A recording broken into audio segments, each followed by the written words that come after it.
Hari ini sepanjang bulan Agustus kita akan belajar tentang sebuah topik yang sangat luar biasa tentang penginjilan dan pemuridan. Inilah yang menjadi esensi gereja yang sesungguhnya. Karena Tuhan bilang, pergilah jadikanlah sekalian bangsa muridku, baptislah mereka dalam nama Bapa, Anak dan Roh Kudus, dan ajarlah mereka melakukan segala sesuatu yang kuperintahkan padamu. Janjinya, aku akan menyertai senantiasa sampai kesudahan zaman. Gereja yang disertai Tuhan adalah gereja yang melakukan amanat agung, saudaraku. Amanat agung bukan menjadi suatu anjuran, sebuah nasihat motivasi, bukan suatu program, tapi suatu gaya hidup yang luar biasa. Karena itu saya mau menekankan yang pertama, tidak cukup hanya kita menginjili, tapi penginjilan adalah poin pertama untuk kita mau menjangkau jiwa-jiwa. Ada di kampus, di sekolah, di berbagai wilayah, daerah, anak-anak, seluruh segmen kita bisa jangkau lewat pemberitaan Injil. Tapi seringkali kita sampai berhenti sampai pemberitaan Injil. Tapi Alkitab mencatat pemberitaan Injil dan pemuridan adalah satu paket. Saudara bisa ada sampai hari ini itu bertumbuh karena saudara mengalami, bukan hanya saudara menjadi orang percaya, tapi saudara mengalami proses masuk dalam pemuridan. Saya percaya seluruh jemaat sekarang sedang antusias masuk dalam pemuridan.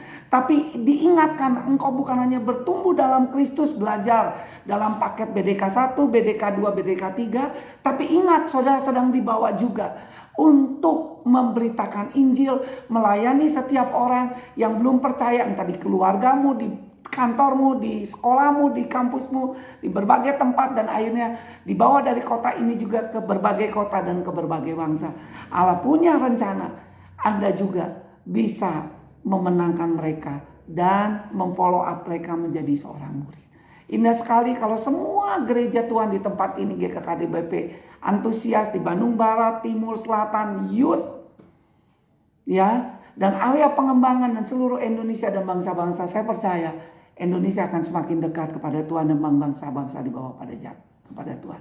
Mari kita antusias, tidak puas hanya menjadi seorang percaya, kemudian jadi murid, dan akhirnya menjadi orang-orang yang melahirkan regenerasi dan kaderisasi.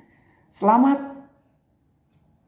berjuang, nyatakan kemuliaan Tuhan. Walaupun dalam keadaan yang sulit, dalam keadaan COVID-19, saya percaya Tuhan akan menambahkan setiap orang-orang percaya di tengah pelayanan saudara dan di tengah murid-murid saudara yang saudara layani di berbagai tempat akan bertumbuh dan berbuah. Dan nama Tuhan dipermuliakan. Indonesia dan bangsa-bangsa penuh kemuliaan.